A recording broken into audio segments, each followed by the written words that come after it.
What's up guys, in this video I'm gonna show you how to warp your text in Canva PC. So the first thing that we need to do is to go to Apps tab, like so, and at search bar we're gonna type craft. We're gonna search for it, and is this app named Typecraft. We're gonna click on it, and as you can see now we can personalize our text.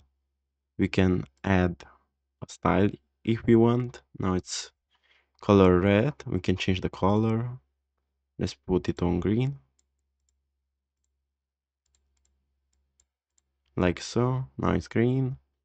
We can mirror points, and we can edit the shape. So let's change the text. Firstly, we are gonna write Jotron YouTube, and for the font I'm gonna use Montserrat.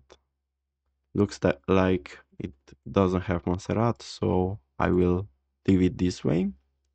And now we can edit our text. For example, we can raise the first part or lower the second. Also, we can stretch it like so. It doesn't look good, but it's for the sake of tutorial.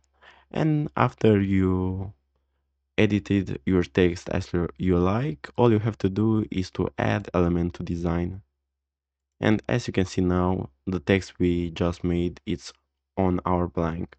So guys, this was the tutorial. Thanks for watching, and don't forget to like the video and subscribe to the channel.